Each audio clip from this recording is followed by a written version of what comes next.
हमारी सरकार ने दूध का मूल्य भी तय किया, गाय के दूध का मूल्य भी तय किया, गेहूं का मूल्य भी तय किया, मक्की का रेट भी तय किया गया, कच्ची हल्दी का रेट भी तय किया गया। आज से पहले सरकार ने वहां पर अल्ट्रासाउंड वहां पे कराया सिर्फ 4 दिनों में। तो आप समझ सकते हैं कि 4 दिन में अगर 55 अल्ट्रासाउंड वहां पे हो रहे हैं तो उसकी चिंता उसकी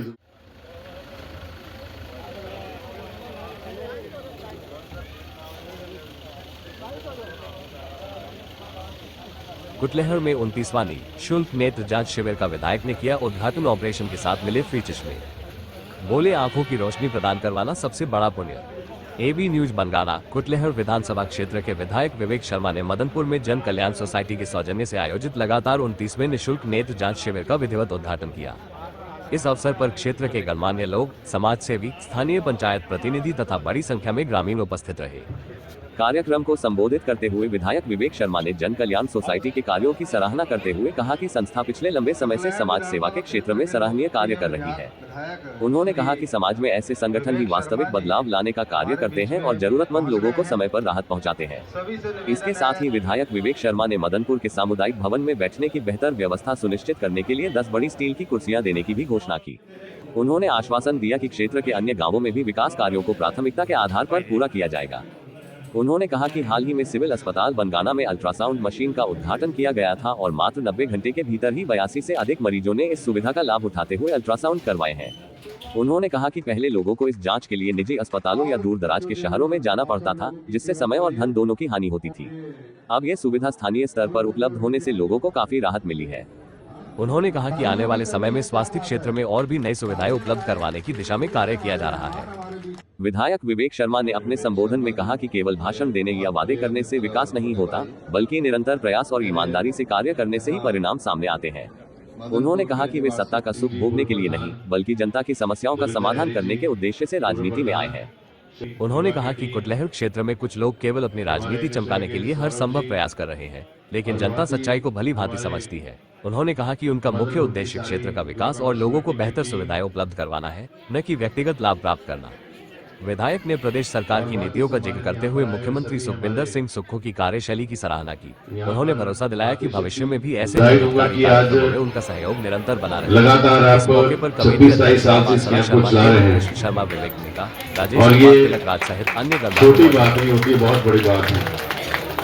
और इसके लिए मैं बधाई दूंगा कि 26-27 साल पहले जिस टीम ने नेहरू युवा क्लब के माध्यम से इस को शुरू किया, और मैं समझता हूं शायद कुटलहर में ये मात्र अकेला एक क्लब है जो अपनी एक गतिविधि जो है पिछले लगातार 27 सालों से चला के रखी है, जिन्होंने बहुत से क्लब उस समय बने, मगर समय के रहते रहते टीम जो है वो कुछ लोगों की उस वो युवावस्था थी, युवावस्था के बाद सभी ने अपना अपना रास्ता चुनने के बाद जो है वो क्लब टूट गए। मगर एक अकेला यहाँ का क्लब ऐसा है जिसने जो लगातार इतने वर्षों से जो अपना एक थीम प्रोजेक्ट लेके चले, उसके ऊपर काम कर रहे हैं और बहुत से लोगों को आपने यहाँ पे सेवा दी। मैं दिल से आपको बधाई देता हूँ और धन्यवाद करता हूँ। पिछली बार मैंने देखा, कभी मैं यहाँ पे बड़ी बार यहाँ पे कार्यक्रम आया, कभी कार्यक्रम में कभी बारिश हो जाएगी, कभी धूप हो जाती है, तो लोगों को बैठने के लिए जगह नहीं थी। और मैंने आपसे वायदा किया था कि अगली बार आएंगे तब जब यहाँ पर लेंटर डला होगा और यहाँ पर बैठने की लोगों को उसको राहत मिलेगी। तो भगवान की कृपा से जो है वो शायद सरस्वती मुंह पे बैठी हुई, आज वो चीज पूरी होगी, आज लोगों को उसका फायदा हो गया। और आने वाले समय में और भी इसको और अच्छा करने की कोशिश करेंगे। और मेरे से बात कर रहे थे कि इसको भी हमने और एक्सटेंड करना है, मैं क्या जरूर करेंगे, क्योंकि मुझे भी लग रहा है कि अभी बहुत से लोग इसके बाहर भी बैठे हैं और उसके लिए भी समय रहते जो है वो जितना भी पैसा इसके लिए चाहिए होगा, तकरीबन मुझे ये कह रहे थे कि 4 लाख के आसपास जो राशि लगेगी, तो 4 लाख की राशि मैं अपनी तरफ से देता हूँ, ताकि जो आने वाले समय को और बढ़ा के जो है लोगों को यहाँ पर छोटे फंक्शन जो करने होते हैं उसके लिए भी फायदा मिले, ताकि जो सामाजिक तौर के ऊपर, क्योंकि ये जगह ऐसी होती है जहाँ पर गाँव का कोई ऐसा व्यक्ति जिसके जो आर्थिक रूप से कमजोर है, वो व्यक्ति भी अपने परिवार के बच्चे किसी को शादी करनी हो, कार्यक्रम करना है, तो उन लोगों को उस चीज का फायदा होता है। और मैंने तो अपने क्षेत्र में विभाग को हमने एक डायरेक्शन दी है कि केवल लोग जो वो बना लेते हैं 10 बाय 12 का छोटा कमरा जी, उसका ना किसको फायदा होता है ना कुछ नहीं, उसका फायदा सिर्फ होता है उस बनाने वाला ठेकेदार को। तो हमने वो सब चीजें बंद कर दी। हमने कहा कि कोई चीज बनानी है तो उसका फायदा अगर समाजी तौर के वो लोगों को ना हो तो वो चीज बनाने का फायदा कोई नहीं है। तो अब हम वही काम करेंगे जिसका जो आम लोगों को फायदा हो।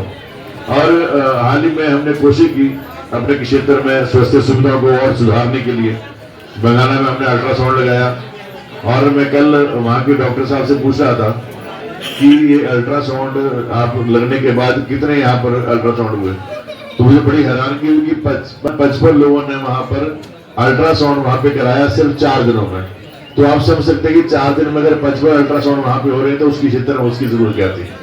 और उसके साथ साथ मैं एक चीज और भी कहूंगा, राजनीति में बहुत लोग आते हैं, हर व्यक्ति का अपना अपना काम करने का नजरिया होता है, सोच होती है। हमारी सोच सिर्फ ये है कि मुझे आपने मौका दिया है, हमने काम करना है। और मैं एग्जाम्पल के तौर पर एक चीज कह सकता हूं, जैसे अगर हमने बंगाना में अल्ट्रासाउंड लगाया, अल्ट्रासाउंड का सबसे बड़ा जो फायदा है वो जितनी भी सभागार में महिलाएं बैठी हैं आप सब जानती हैं कि अल्ट्रासाउंड का जो है वो सबसे ज्यादा फायदा जो है वो आप लोगों को इसका जरूरत है। क्योंकि डिलीवरी के समय में जब बंगाना से या किसी भी के क्षेत्र से महिला को जो है बस का सफर करने के लिए करके जो है वो डॉक्टर तक पहुंचना पड़ता है, तो उसकी हालात और उसकी मजबूरी क्या रहती है। कई बार तो हालात ही होते हैं कि परिवार का कोई व्यक्ति साथ में नहीं होता और उसको वहां पर जाना भी होता है, मगर उसके बाद उनकी क्या हालात होती है और क्या मजबूरी रहती है, इस चीज को वही लोग समझ सकते हैं जो चीज से जूझ रहे हैं।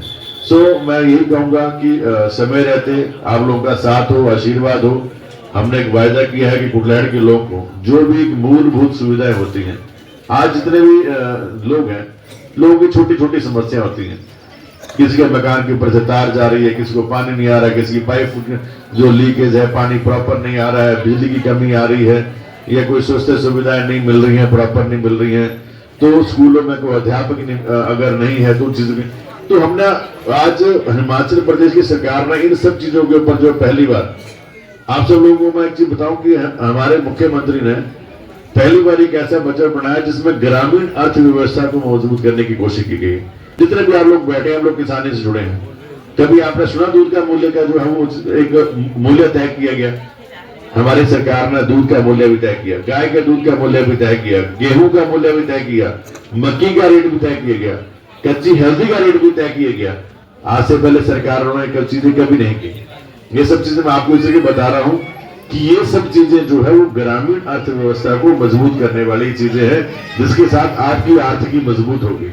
सो मैं ज्यादा नहीं कहूंगा, आप सब लोग यहाँ पर दिखाने के लिए आए हैं और मैं यही कहूंगा कि क्लब की जो मेहनत है और लोग ने एक निश्चय के साथ जो काम कर रहे हैं, आने वाले समय में ये लोग ऐसे काम करते रहे।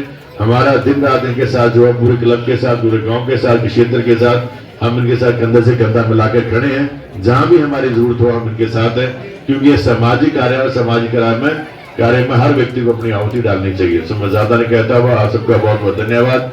जय हिंद, जय हिमाचल, जय कुटलैहड़।